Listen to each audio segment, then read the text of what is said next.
Es un gusto poder estar nuevamente con ustedes en este sábado, desde aquí de Orlando, un sábado de lluvia. Me imagino que habrá mucha gente conectada de diferentes lugares, de diferentes países, donde estamos quizás en climas diferentes, pero todos unidos a través de la red para hablar sobre la palabra de Dios. Y hoy vengo con un sentimiento muy grande de responsabilidad por el hecho de que vamos a hablar de un tema muy sensible. Y hoy más que nunca necesito pedirle a Dios que me dé palabras para poder transmitir el mensaje que Él quiere que dé. Vamos a orar. Querido Señor que estás en el cielo, en este momento, como mundo, estamos viviendo situaciones difíciles, pero hay temas sensibles que se están dando aquí en la sociedad americana, que de alguna manera también repercuten en todo el mundo. Te pido, Señor, que hoy tú puedas manifestarte y no sean palabras de hombres las que se escuchen, sino que sea tu mensaje. Y para eso te pido, Señor, que me limpies y simplemente que me uses, no teniendo en cuenta mi pecaminosidad, sino simplemente, Señor, sabiendo de que tú has prometido que a todos los pecadores que pidan y que invoquen tu nombre, tú los usarás. Y por eso me refugio, Señor, en esa promesa. Y todo te la pido y te la reclamo en el nombre de Jesús. Amén. Hemos sido choqueados en estas semanas por simplemente contemplar una escena. Una escena donde un hombre blanco se arrodilla y pone su rodilla en la garganta de un hombre moreno, de un padre de familia, un ciudadano, pidiendo misericordia, pidiendo que lo dejen respirar. Sin embargo, parece que su pedido no es escuchado, no se escucha su pedido. Creo que todos los que vimos esa escena, o la mayoría por lo menos, tuvimos un sentimiento de impotencia al ver eso que estaba sucediendo. Y hoy el título del sermón es un título bastante fuerte. ¿Por qué? Porque es muy fácil en este momento pararse y señalar a alguien que ha hecho algo despiadado. Pero a mí me gusta cuando uno ve un problema, me gusta analizar cuál es mi responsabilidad sobre lo que está sucediendo. Y me he dado cuenta que siempre que hay un problema, siempre la sociedad, o por lo menos yo, soy responsable de alguna forma del problema del cual estoy siendo testigo. Y por eso quiero responder algunas preguntas. Y la pregunta es que ahora como cristianos quiero hablar, ¿qué debemos hacer como cristianos ante estas injusticias? ¿Debiéramos protestar ante las injusticias? Y yo el sermón pasado presenté una frase que no es mía, por eso la pongo entre comillas, que dice: la libertad nunca es dada voluntariamente por el opresor, debe ser demandada por el oprimido. ¿Por qué? Porque el opresor siempre va a encontrar justificativos para hacer lo que está haciendo. Y siempre va a encontrar un justificativo bueno. Y si no hay una demanda del oprimido, el opresor va a seguir oprimiendo hasta asfixiar a las personas que oprime. Pero cuando vi las escenas de lo que sucedió y me puse a pensar en esta frase, me di cuenta que había algo malo en esta frase. Algo que no estaba del todo bien. La libertad nunca es dada voluntariamente por el opresor, debe ser demandada por el oprimido. Y esta es la escena que todos vimos. que para que no sea tan impresionante simplemente tapé un poco el rostro de George Floyd. Y la pregunta es, ¿qué oportunidad tuvo el oprimido de reclamar algo? Simplemente pidió respirar y sin embargo cuando pedía respirar más, se lo asfixiaba. ¿Qué oportunidad tuvo el oprimido allí? Y entonces, después de contemplar y de meditar sobre esta escena, llegué a otra conclusión. Y tuve que parafrasear la frase que presenté el sermón pasado. Y la parafraseé de la siguiente manera: la libertad nunca es dada voluntariamente por el opresor. Debe ser demandada por el que está cercano a él o por el Estado. Y no me voy a detener en el Estado. El Estado tendría que asegurar que se respete la libertad de todos los ciudadanos, y para eso está el Estado. Pero especialmente me voy a detener en la parte que puse o que parafraseé diciendo que la libertad debe ser demandada por el que está cercano al opresor. Y en esta escena que nosotros vimos había 3 personas cercanas, que si esas 3 personas cercanas hubieran dicho algo, se hubieran opuesto, no hubiera habido una muerte. Sí, la sociedad está llena de locos. La sociedad está llena de personas que tienen tergiversada la visión de la vida. La sociedad está llena de gente malvada. La sociedad está llena de gente que considera con muy poco valor a la vida humana.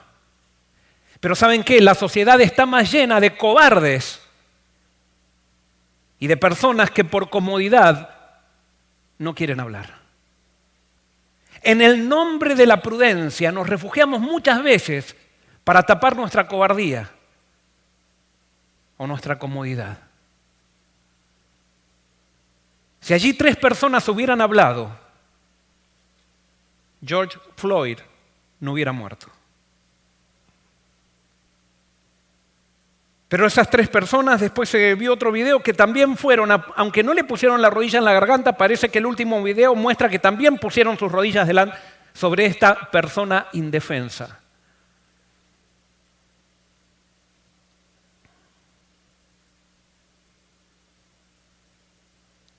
Cuando nosotros hacemos silencio ante una injusticia, estamos sembrando las semillas del racismo. Y no hablemos de racismo, hablemos de cualquier injusticia. Porque los seres humanos somos cobardes. Los seres humanos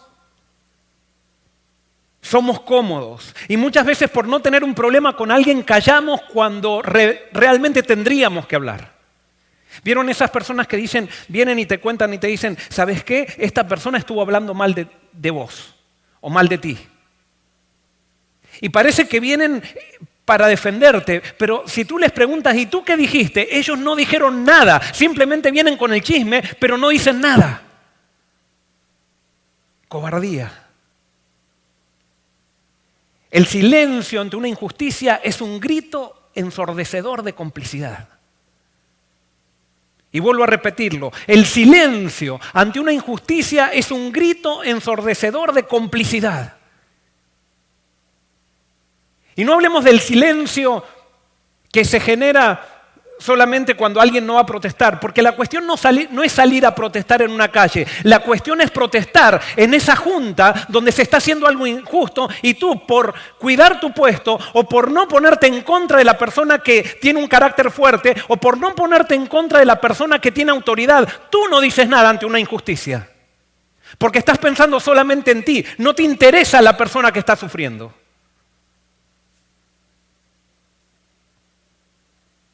El silencio ante una injusticia es un grito ensordecedor de complicidad. No importa en qué área de la vida estemos diciendo esto o se aplique esto.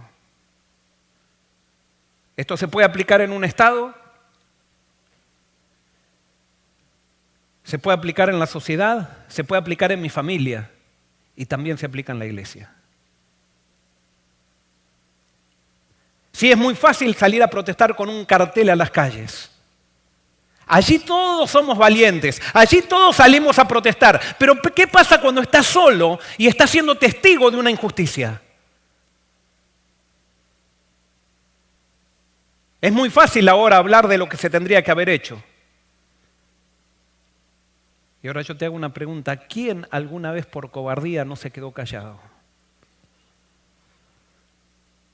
Y por eso a medida que analizaba este tema y que analizaba todo lo que pasó, llegué a la conclusión de que todos somos racistas. Todos somos racistas. Y a menos que no asumamos responsabilidad ante un problema, no va a haber ningún cambio. Y la pregunta es, ¿debemos salir a protestar? ¿Sí o no? Hay que protestar. Pero quiero también poner un límite a la protesta, o digamos un parámetro a la protesta. Parados en la vereda del frente no implica estar en otra calle. Pararme en la vereda del frente para protestar no quiere decir que estoy en otra calle, porque es muy fácil pararse en la vereda de enfrente y criticar al que está en la otra vereda. Pero puede ser que tú no te hayas ido de la calle.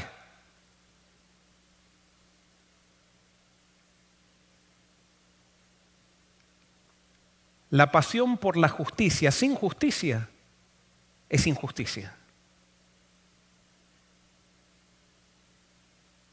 Y vuelvo a repetir, y esto lo escribí porque es tan sensible este tema que no quiero decir algo que hiera a alguien, pero la pasión por la justicia sin justicia es injusticia.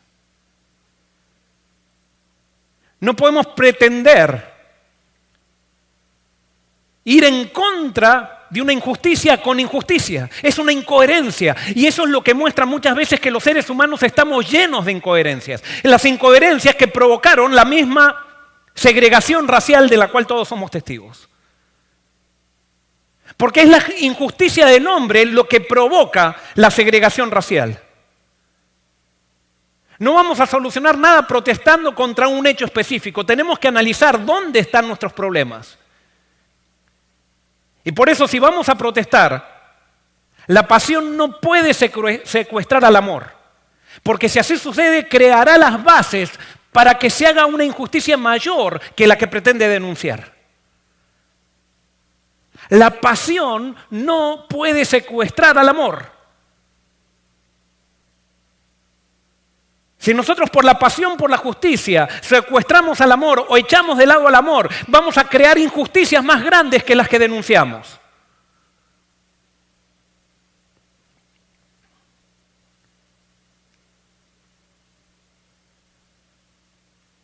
Este quizás es el tema o uno de los temas principales de este sermón que estoy predicando. Pararnos en la vereda del frente no implica estar en otra calle. Si quieres protestar, vete a otra calle, no a la vereda del frente, que corre al costado de la calle del orgullo. Es la calle del amor desde la cual debemos protestar, no desde la calle del orgullo. En la época de Jesús, había dos sectores que parecían opuestos. Estaban los fariseos y los saduceos. Estaban los dos sectores en la misma calle, pero en diferentes veredas. Y se criticaban unos a los otros. Se tiraban flechas los unos a los otros. Cada uno deseaba la muerte del otro. Cada uno deseaba ganar el poder que el otro sector tenía. Sin embargo, los dos sectores estaban en la calle del orgullo. Solamente fue necesario que aparezca alguien caminando por la calle del amor, que fue Jesucristo, para que estos dos sectores que parecían opuestos se unan para destruir al que predicaba el amor. Y por eso no nos dejemos engañar ni por los que son racistas, ni por aquellos que utilizan un problema racista simplemente para hacer daño. Y yo llegué a una conclusión. No sé si todos van a concordar con esto. Pero no tiene sentido protestar en contra del racismo. no tiene sentido. ¿Y por qué no tiene sentido protestar en contra del racismo? Y esto es muy personal. Esto yo lo ejemplifico de la siguiente manera. Tenemos un barco con un agujero. Y nosotros podemos, para navegar, podemos agarrar y decir, bueno, al que quiere andar en el barco, le entregamos un balde. Y entonces, si tú quieres andar en ese barco, tienes que estar continuamente sacando agua del barco para que no se hunda. Esa tarea va a ser desgastante y al final el barco así todo se va a hundir. La cuestión no es tomar un balde para sacar agua del barco, sino que la cuestión es tapar el agujero del barco. Y cuando nosotros estamos simplemente protestando en contra del racismo, no estamos tapando el agujero del barco, simplemente estamos tratando de luchar contra un síntoma, pero el agujero sigue allí abierto. El problema no es el racismo. El problema no es el racismo es simplemente un síntoma. El problema del hombre es el orgullo. El problema del hombre es que somos orgullosos. El racismo es una manifestación del pecado del orgullo. Y hasta que no nos demos cuenta en esta sociedad que el orgullo es el peor pecado, y hasta que no nos demos cuenta los cristianos que el orgullo es el peor pecado, vamos a estar simplemente protestando en contra del racismo, pero todos en la calle del orgullo. Y por eso quiero nuevamente enfatizar, pararse en la vereda del frente no implica estar en otra calle. Más importante que determinar para qué protestamos es determinar por qué lo estamos haciendo.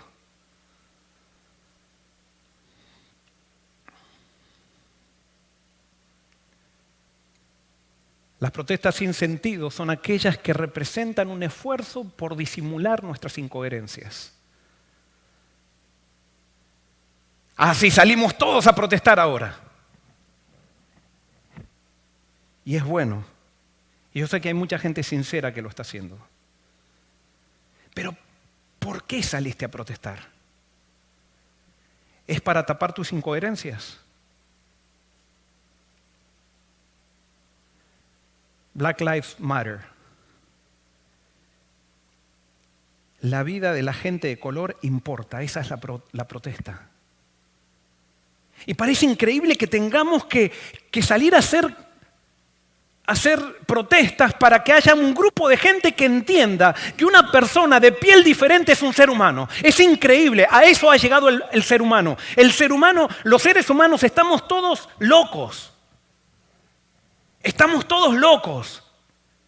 Que tenemos que hacer marchas en un país para que nos demos cuenta que hay un ser humano de una piel diferente al que la mayoría tiene y entonces tenemos que salir a protestar porque hay seres humanos que piensan que los que tienen otro color no son seres humanos. Es terrible. Pero gloria a Dios por esas protestas.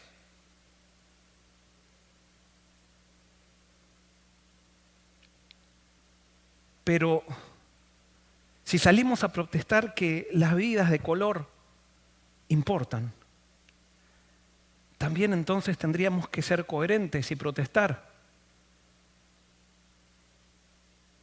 que los bebés que todavía no nacieron también importan. Porque salimos a protestar que las vidas de un color importan, pero después quizás nos ponemos en contra y entonces defendemos el aborto. Incoherencias, ese es el ser humano. Y la Biblia dice que nuestras justicias son como trapo de inmundicia, porque nos gusta protestar por una cosa, pero después nos gusta defender otras que no tienen sentido. No, porque yo hago con mi cuerpo lo que quiero, pero no haces con un bebé lo que quieras. Porque también ese policía decía, yo hago con una persona morena lo que quiero. Pero ¿quién tiene derecho para meterse en mi cuerpo? ¿Por qué? ¿Por qué defiendes el aborto? Está bien, hay personas que abortan por desesperación, pero hay una filosofía del aborto que es simplemente por el hecho de poder disfrutar, que alguien disfrute de mi cuerpo sin ningún tipo de responsabilidad. Que alguien disfrute sexualmente de mi cuerpo sin ningún tipo de responsabilidad. Y entonces si llego a quedar embarazada,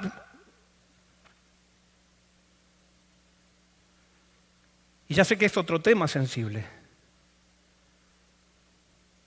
Para lo que voy es que debemos ser coherentes. Si defendemos la vida de color, debemos defender la vida de los bebés. Y si defendemos la vida de los bebés, debemos defender también la vida de los viejitos. Por lo que ahora hay organizaciones, incluso desde el Fondo Monetario Internacional se empieza a decir que los viejitos son una carga para la sociedad, una carga económica.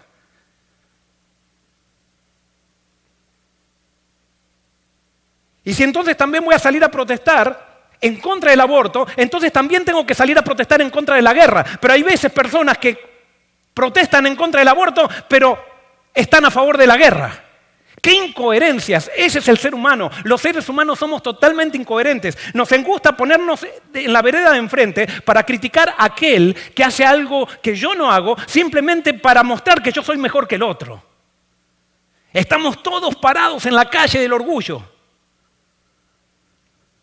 Y vuelvo a repetir, pararnos en la vereda del frente no implica estar en la otra calle.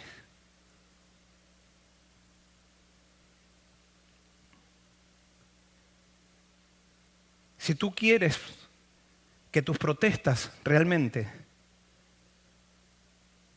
tengan sentido, no protestes desde la calle del orgullo, ve a la calle del amor. Ve a la calle de la coherencia del amor. ¿Qué es el racismo? El racismo no es un problema relacionado con el color de la piel. Es un problema que revela la calidad de nuestro corazón. Y quiero ir un poquito más, a pesar de que estos no son definiciones del racismo, sí son principios en los cuales se basa el racismo. El racismo está basado en el hecho de considerar las diferencias que nos distinguen de otros grupos como evidencias de superioridad.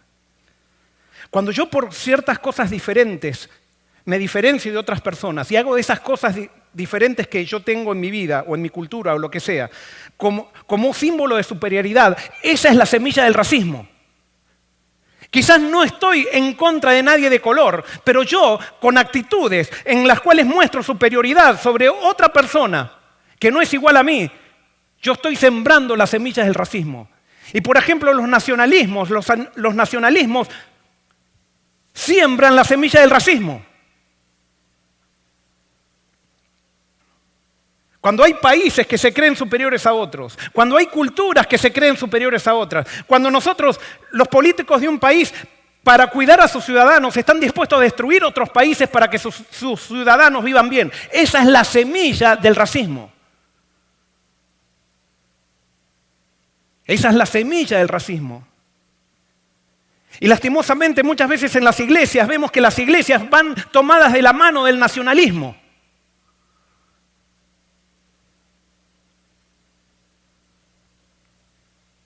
¿Qué es una iglesia? Una iglesia cristiana. Yo no puedo denunciar a los que no son cristianos, simplemente denuncio a los que son parte de mi grupo. Yo entendí lo que es una iglesia cristiana una vez que estaba colportando en Paraguay. Yo era estudiante de teología y por supuesto, cuando uno está colportando, no sé cuántos de ustedes colportaron, los que quizás se conectan hoy por primera vez, colportar es vender libros religiosos por la calle. Eso yo hacía para ganar mis estudios. Y cuando estaba en Paraguay colportando, resulta que uno siempre tiene hambre ahí, quiere ahorrar para ahorrar todo lo posible porque uno se pagaba los estudios con lo que ganaba con la venta de los libros. Entonces me hice amigo de una familia y esta familia, la señora de esta familia, la dueña de casa, me invitaba a cenar y daba la casualidad que ella era americana y era la cocinera de la embajada americana en Paraguay. Y cocinaba riquísimo. Ella se llama Aurea. Para que ustedes sepan que no estoy inventando esta historia.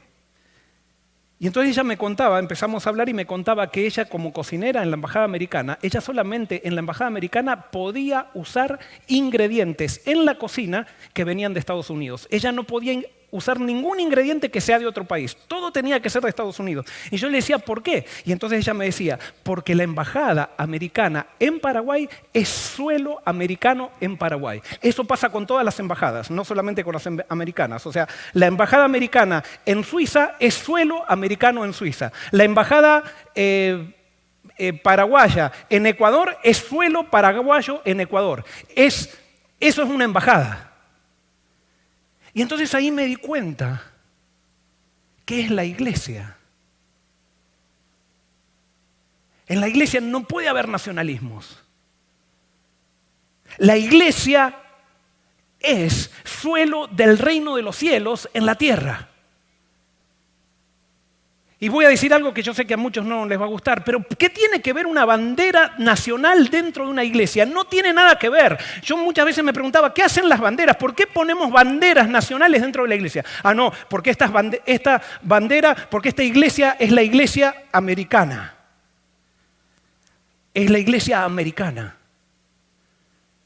No hay iglesia adventista americana, hay iglesia adventista en el mundo entero y las iglesias son suelo del reino de los cielos en el país donde están. Es suelo neutro, no puede haber banderas en las iglesias. Eso no quiere decir que nosotros no vamos a ser buenos ciudadanos fuera de la iglesia, pero dentro de la iglesia todos estamos al mismo nivel. Cosa que no entendemos.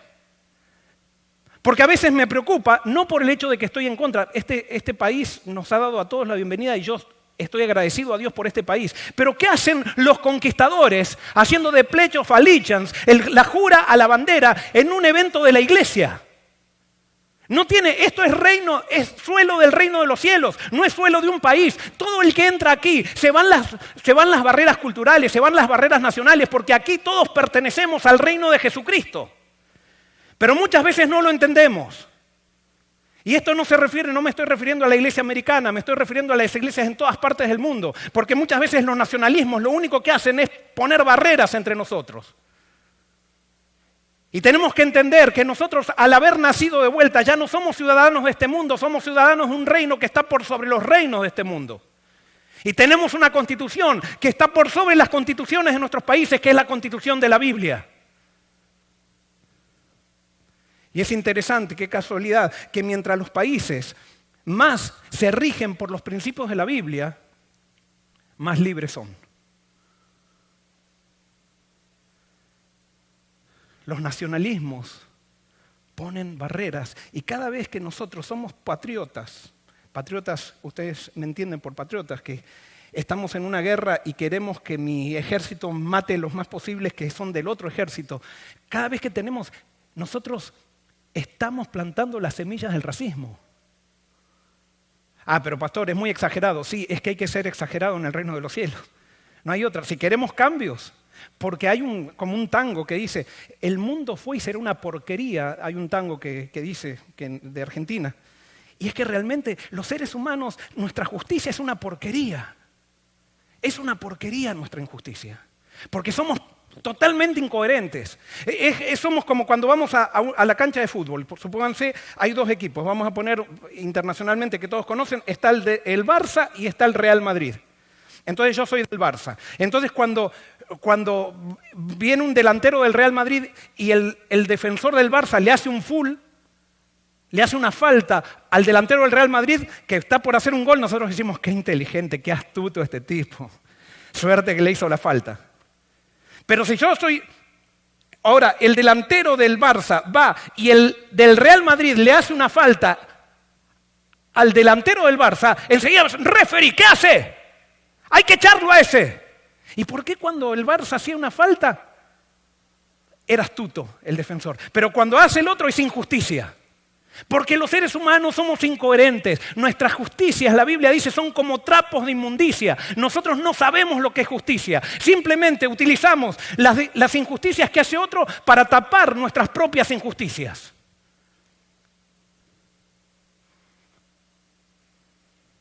Después también están las diferencias académicas, económicas o académicas.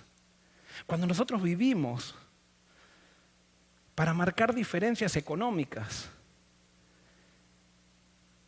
Cuando nosotros nos creemos superiores porque tenemos una cuenta más abultada en el banco que otros que no tuvieron la oportunidad de tener esa cuenta. Cuando nosotros nos creemos superiores por la casa que tenemos. Cuando nosotros nos creemos superiores por el auto que compramos. Lo único que estamos mostrando es que estamos protestando contra una injusticia, pero en la calle del orgullo. No estamos haciendo ninguna diferencia. Porque cuando nosotros nos sentimos superiores por nuestra cuenta bancaria, entonces estamos plantando las semillas del racismo. Cuando nosotros nos sentimos superiores porque nosotros tenemos un título, porque tenemos un doctorado, porque somos los científicos, porque somos esto o lo otro, y hacemos elites, nosotros estamos plantando las semillas del racismo.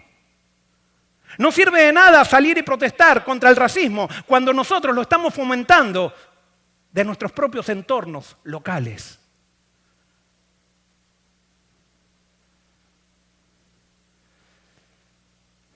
Y después están las peores diferencias. Dijimos que entonces el racismo se basa cuando yo hago de las diferencias que marcan a mi grupo como una evidencia de superioridad con otro grupo. Están las diferencias religiosas. Y perdónenme, ahora voy a denunciar a mi propio grupo religioso. Y quiero que me escuches bien. Y perdona, voy a ser bastante categórico con esto. ¿Por qué cuando tú escribes en internet y no te gusta el culto que nosotros hacemos? Y no me estoy defendiendo a mí, estoy defendiendo a un principio. Tú dices, parece un culto pentecostal o evangélico. ¿Qué problema tienes con los pentecostales y evangélicos? Dime, ¿qué problema tienes? ¿O acaso tú eres superior que los pentecostales y evangélicos?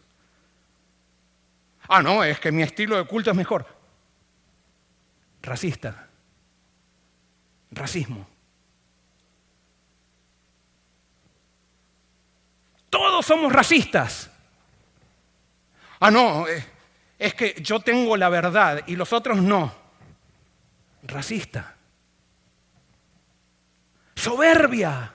El problema no es el racismo, el problema es el orgullo, y el orgullo lo tienen todos los seres humanos, lo tenemos todos. Y ojo, yo no me salgo de esto porque ¿cuántas veces he hecho diferencias con otros? ¿Cuántas veces he hecho diferencias con otros? Sí, por un tiempo largo de mi vida, cuando no conocía realmente lo que es la verdadera religión, a pesar de que estaba en lo que yo pretendía que era la verdadera iglesia, pensaba que los testigos de Jehová eran inferiores a mí. Pensaba que había denominaciones que porque no creían lo que yo creía, entonces eran inferiores a mí. Ah, no, pero es que nadie dice que son inferiores. No, pero tus actitudes muestran cuando tú criticas y usas peyorativamente el nombre de otra denominación para decir lo que es correcto que hay que hacer, tú estás discriminando. Y no entendiste nada. Estás protestando desde la calle del orgullo. Si quieres protestar, vete a la calle del amor. Pero no protestes en la calle del orgullo, porque si no estarás como los fariseos y saduceos, que algún día cuando aparezca Cristo, te unirás junto con Él para llevarlo a la cruz.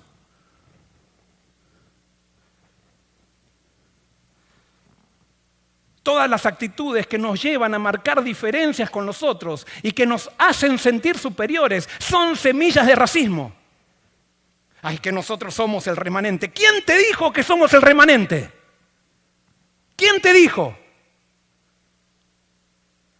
Yo lo dije. ¿Y quién eres tú para determinar que eres el remanente? Lee la Biblia. Y la Biblia dice claramente que el remanente es el resultado de un zarandeo que Dios hace en su pueblo, porque su pueblo es orgulloso y se cree superior a los otros. Y dice la Biblia que Dios va a sacudir a ese pueblo orgulloso para sacar un remanente humilde.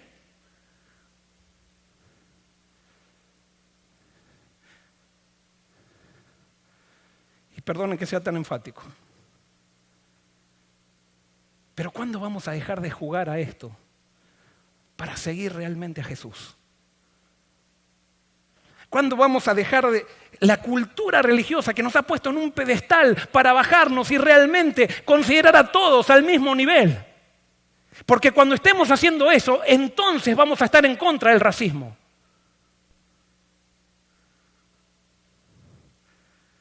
Los grupos mayoritarios o los grupos cerrados tienden a ser segregacionistas. Y si no somos conscientes de esto, vamos a estar en graves problemas. Si tú tienes el privilegio de ser parte de un grupo mayoritario, es necesario en el nombre de Cristo que sepas que hay una tendencia a aplastar a aquel que es minoría. Y entonces si eres mayoritario, trabaja intencionalmente para que la minoría no sea aplastada. Porque si tú te quedas callado, estás siendo cómplice. No, en las iglesias a veces hay escuelas sabáticas que se hacen tan, que no quieren que venga nadie más. Hay elites en la iglesia. ¿Vieron esas iglesias donde hay juntas que se perpetúan por años en la iglesia? Y que ellos dicen los de la junta, y está todo cada vez que se reúnen ventanas cerradas, todo así, un secreto. ¿Y saben por qué hay tantas ventanas cerradas, tanto secreto? Porque lo único que hace esa junta es perder el tiempo hablando de la gente. En la junta se habla de misión, y cuando en la junta se habla de misión, la junta es abierta para todo el mundo. No se tratan secretos en la junta, se habla de la revelación más grande de Dios, que es Jesucristo, a través de la misión que nos ha dado para ir a predicar a todo el mundo. Iglesias jerárquicas que ponen la semilla del racismo, y por eso en este país muchos de los cristianos de hace unos siglos defendían la esclavitud con la Biblia debajo del brazo. Porque llevar la Biblia debajo del brazo, creer en 28 doctrinas o creer en un credo, no te hace diferente. Pararnos en la vereda del frente no implica que estamos en la otra calle. Pararnos en la vereda del frente para reclamar justicia no hace ninguna diferencia, porque el mundo lo que necesita no es justicia, lo que más necesita el mundo es amor.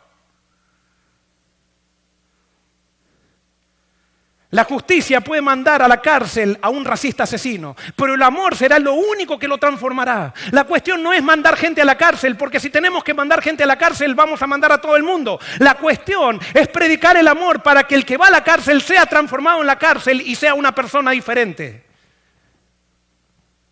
Y no estoy diciendo que el que puso la rodilla, Chauvin, no tenía que ir a la cárcel. Sí, por amor tuvo que ir a la cárcel para que no haga más daño a más personas. Pero no nos pongamos en una plataforma ahora a matar a Chauvin, porque Chauvin necesita el amor que tú y yo necesitamos. La justicia no va a cambiar a nadie, pero el amor sí. ¿Por qué Chauvin hizo eso? Y ahora me voy a meter en algo que no sé quizás, pero estoy prácticamente seguro que Chauvin cuando era chiquito tenía un padre que simbólicamente ponía su rodilla en su garganta. Y si bien su padre nunca lo mató, plantó las semillas del racismo. Y entonces con toda la rabia que tenía Chauvin dentro de su corazón, mientras crecía con su padre, él dijo: algún día cuando tenga poder, yo voy a poner mi rodilla en alguien que pienso que es más débil que yo. Y solamente le tuvieron que poner un uniforme para que toda la rabia que sacó de su familia la ponga en la garganta de un pobre inocente. Porque Chauvin no necesita justicia. Chauvin necesita amor. Y tú y yo no necesitamos justicia. Necesitamos algo mucho más grande que la justicia, que es el amor. La justicia está en el amor. O mejor dicho, el amor está en la justicia, o el amor comprende la justicia, pero no todo el que hace justicia tiene amor. Y a veces veo estas protestas. Parece que son protestas simplemente por justicia. ¿Y sabes qué? Vamos a seguir protestando por justicia. Y no va a cambiar nada. Porque mientras murió una persona injustamente bajo la rodilla de un racista, hay 2 millones de niños. 2 millones de niños que están siendo traficados sexualmente cada día. Y quizás esos que van con el cartel de hacer justicia son pornográficos o son pederastas Pero ahora que veo que alguien hizo algo que yo no hago, salgo con el cartel. Esos somos los seres humanos, incoherentes, incoherentes. Usamos la justicia o una protesta de justicia para tapar nuestras propias injusticias.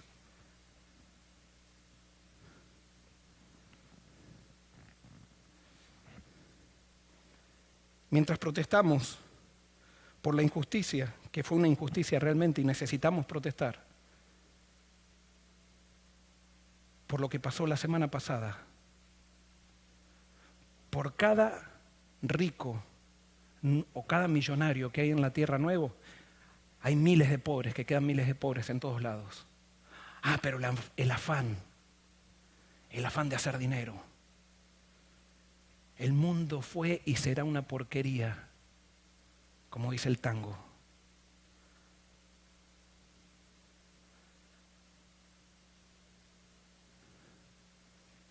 Incoherencias.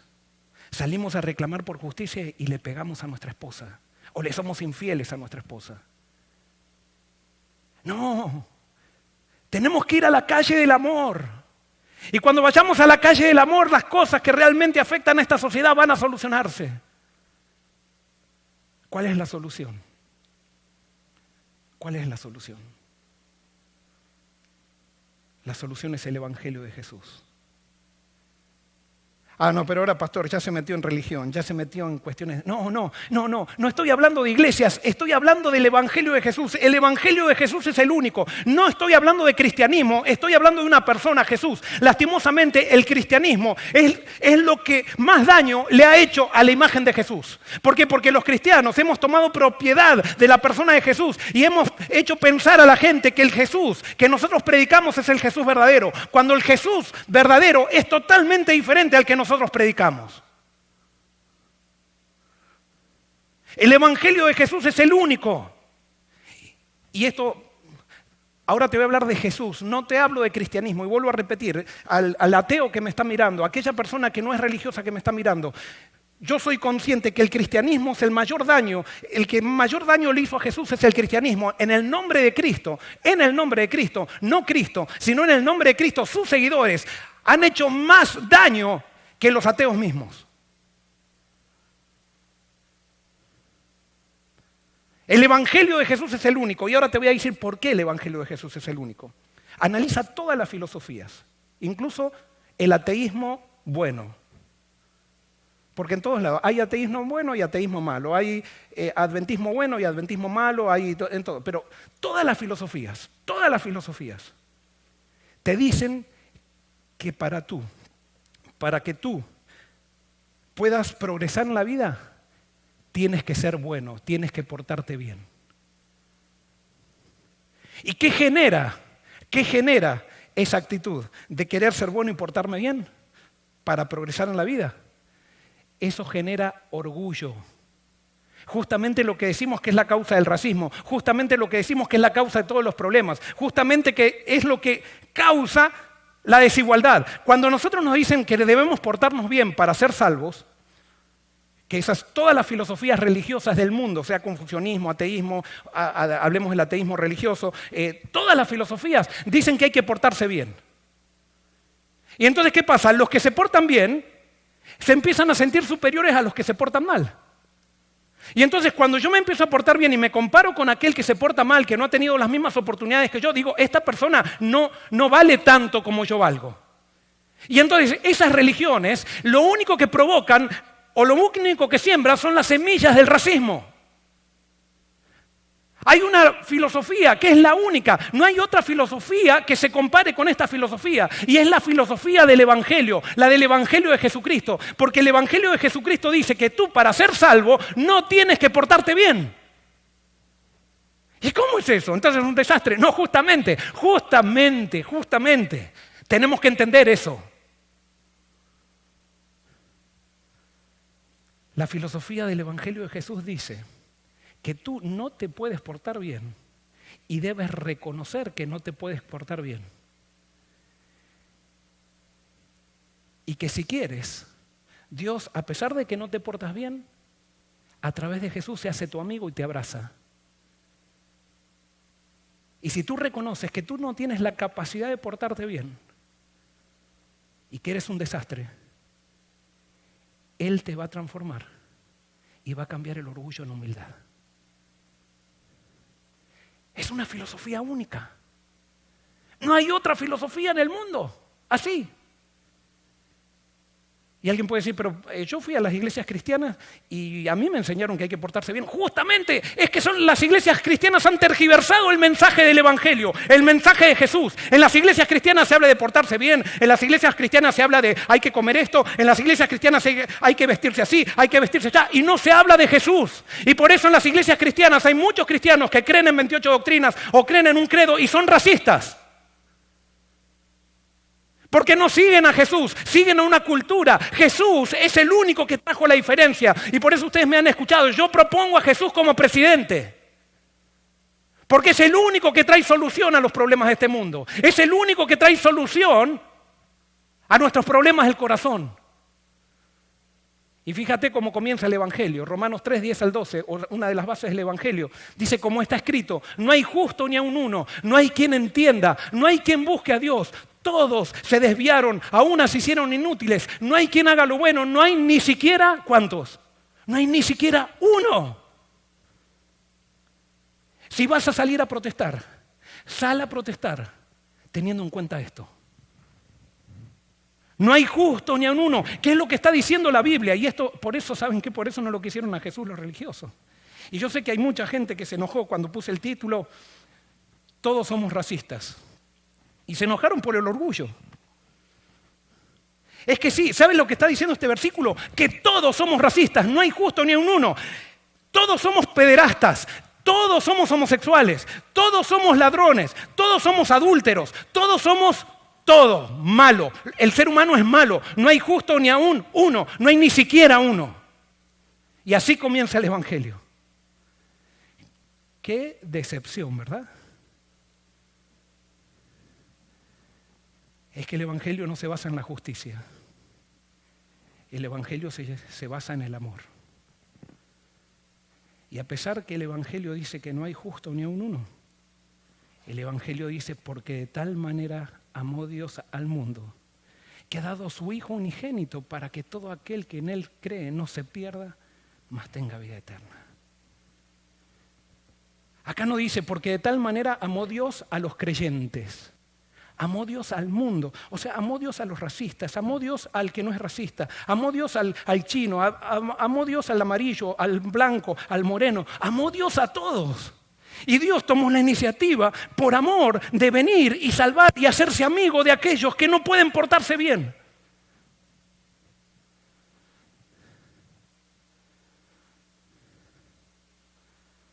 Cuando entendemos que la religión no está basada en la justicia, sino que está basada en el amor, entonces los grupos donde se predica esa religión comienzan a cambiar. Donde se predica a Jesús, hay amor y no hay racismo. Y quiero decirte algo, hermano y hermana que me estás escuchando. Si tú eres aquellos que están haciendo diferencia y estás yendo a una iglesia y estás haciendo diferencia con el que tiene pelo bueno y pelo malo, con el que tiene plata y no tiene plata, con el que tiene errores de ortografía y el que no tiene errores de ortografía, el que estudió y el que no estudió. Aquellas iglesias que se juntan, ¿vieron esas iglesias de profesionales donde se juntan solo los profesionales y los pobres no pueden ir a esa iglesia, tienen que ir a la iglesia? No entendiste el Evangelio. Estás en la calle del orgullo.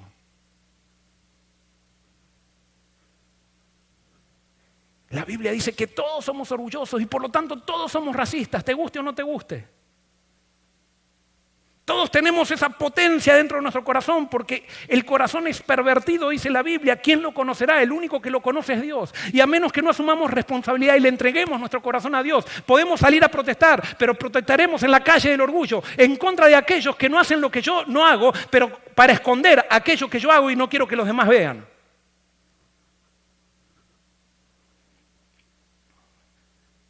Gálatas 3, 27 y 28 dice que cuando Jesús entra en el corazón, esta era lo que se esperaba del cristianismo. porque todos los que habéis sido bautizados en Cristo, de Cristo estáis revestidos. Ya no hay judío ni griego, no hay esclavo ni libre, no hay varón ni mujer, porque todos vosotros sois uno en Cristo Jesús. Mucha gente preguntó por qué tenemos una pastora aquí en Forest City. Justamente porque seguimos este principio del Evangelio. Y vuelvo a repetir, y voy a decir algo claro. Tenemos una pastora, no un pastor mujer, sino tenemos una pastora, a la cual respetamos mucho. Porque creemos que el llamado de Dios es para todos. Y que el Espíritu Santo se ha dado en todos. Y que todos han sido llamados a ministrar, porque somos un pueblo de sacerdotes que vienen a mostrar el amor de Dios, donde no hay diferencia, ni en esclavo, ni en libre, ni en varón, ni mujer, ni en griego, ni judío, ni en blanco, ni en moreno, ni en nada. Lastimosamente nosotros queremos seguir usando la Biblia para marcar esas diferencias, para segregar personas, para decir, no, porque la letra dice esto y porque nunca se acostumbró a hacer aquello, y nos basamos en las costumbres de la Biblia en vez de basarnos en el mensaje de la Biblia.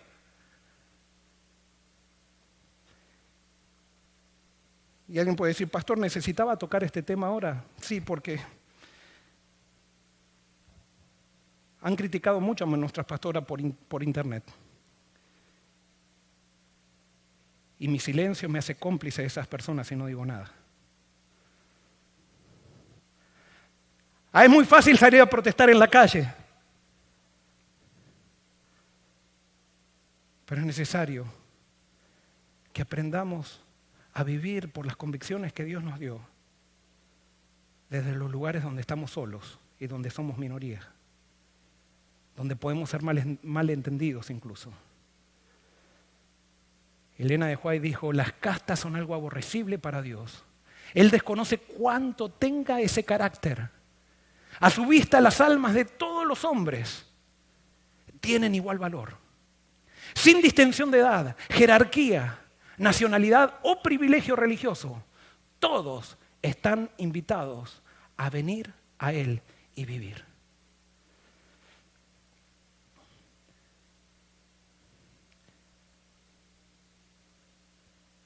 Personalmente, soy un idealista, pero estoy convencido de que la sociedad, Dios no me llamó a mí a cambiar la sociedad. Simplemente me llamó a vivir transformando el lugar en que me muevo. Y por eso quiero hacer un llamado hoy a la iglesia de Forest City, porque es la iglesia en la cual nosotros estamos. Cada otra iglesia hará lo que quiera. Pero ¿qué tal la iglesia de Forest City si hacemos de esta iglesia un lugar donde no haya diferencias? Un lugar donde no estemos pensando que somos mejores que los de otra denominación. Un lugar donde todos puedan venir y se puedan sentir recibidos en el Señor. Eso no quiere decir que no tengamos principios y que no tengamos parámetros para vivir. Pero si hay alguien que no vive de acuerdo a esos parámetros, no vamos a aplicar la justicia, sino que vamos a tratar de cambiar las realidades con amor.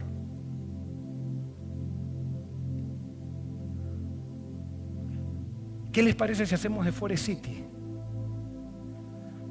una iglesia donde primero somos todos seres humanos y después somos cristianos?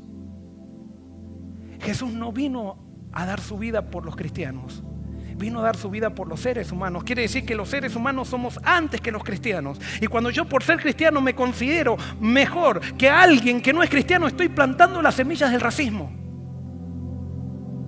Primero somos seres humanos. Y porque necesitamos a Cristo y hemos reconocido que tenemos un corazón racista,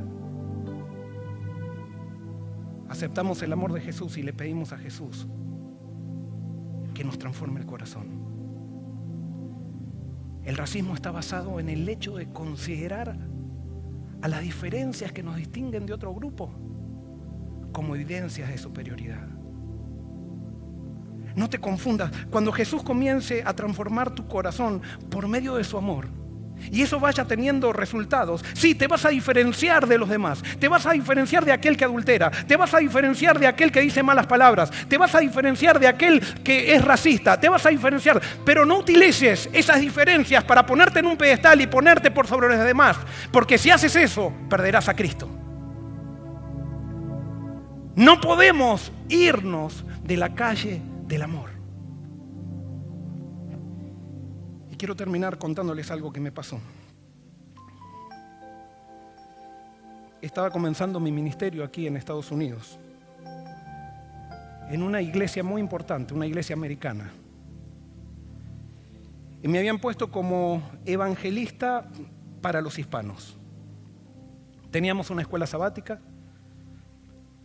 Comenzamos a crecer, esa escuela sabática comenzó a crecer y llegó un momento que decidimos tener que salir de esa iglesia para ir y rentar nuestro propio lugar, porque estábamos pensando en plantar una nueva iglesia, para eso me habían contratado. Entonces dijimos, ¿a dónde podemos ir? Bueno, vamos a la escuela, a la academia adventista, para tener un lugar en el salón de actos de la academia adventista. Muy bien, fuimos, hablamos y entonces nos dijeron, está bien, ¿y cuánto nos van a cobrar? $450 por mes. Perfecto. Entonces estuvimos unas 3 semanas y dijimos, miren, ¿qué les parece si hacemos una campaña evangélica para la comunidad hispana aquí? Decidimos hacer la iglesia y entonces les pedimos a ellos que nos cobren la semana especial que íbamos a tener de cada noche de evangelismo. Y resulta que llegamos la primera noche. Y cuando vamos a los baños estaban cerrados. Quisimos ir a las aulas de niños y las aulas de niños estaban cerradas. Entonces hablamos por teléfono y les dijimos, miren, los baños están cerrados. Y ellos nos dijeron, sí, están cerrados, sabemos que están cerrados. Bueno, ¿nos lo podrían abrir? No, nos dijeron. Nosotros, we are going to see if you don't trash the place. Nos dijeron, nosotros vamos a ver si ustedes no rompen el lugar. Y si vemos que ustedes no lo rompen el lugar, quizás les vamos a abrir los baños. Y quizás le abramos un aula para los niños. Y tuvimos que hacer una campaña evangélica sin baños. Las visitas que venían no podían ir al baño. Y los chicos que venían para hacer cantitos tenían que reunirse en el pasillo porque no había lugar, porque ellos pensaban que nosotros podríamos romper el lugar y tenían que ver si no rompíamos el lugar para abrirnos los baños. Nos pareció racismo, pero estábamos equivocados, pero nos pareció racismo. Se hizo tan tensa la situación que decidimos ir a rentar a otro lado y empezamos a buscar. Y un día yo pasaba siempre por mi casa, por una iglesia muy linda que había, y dije, me voy a meter en esta iglesia para preguntar. Y me encuentro con el pastor de esa iglesia, una iglesia reformada. Una iglesia blanca. El pastor de ojos celestes. Y le digo, mire, nosotros somos un grupito de hispanos que está naciendo aquí en esta ciudad y necesitamos un lugar. Estamos rentando un lugar, pero quisiéramos buscar otro lugar y vemos que esta iglesia, ustedes son grandes y nosotros nos reunimos el sábado, ustedes se reúnen el domingo. Si ustedes nos podrían prestar, o sea, nosotros les pagaríamos. Y el pastor me mira y me dice, ¿en dónde están? Le digo, en tal lugar. ¿Cuánto les cobran por mes?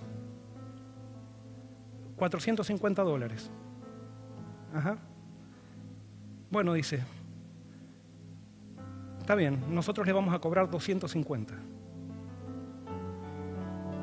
Y después le digo, ¿y cuál sería el lugar que ustedes nos darían? Entonces nos dice, lo que ustedes quieran. La iglesia la están rentando ustedes, o sea, toda la iglesia. Y me llevó a cada cuarto. Y me mostró la fotocopiadora y me dice, cuando ustedes quieran sacar fotocopias, saquen todas las fotocopias que quieran. Nos encanta poder ayudarlos. ¡Wow! Ahí entendí algo. Nosotros pensamos que había un problema de racismo americano. en nuestra iglesia no había un problema de racismo, había un problema de orgullo. Porque esta iglesia eran todos rubios y de ojos celestes. Y estuvimos allí 1 año y medio y no tuvimos ningún problema.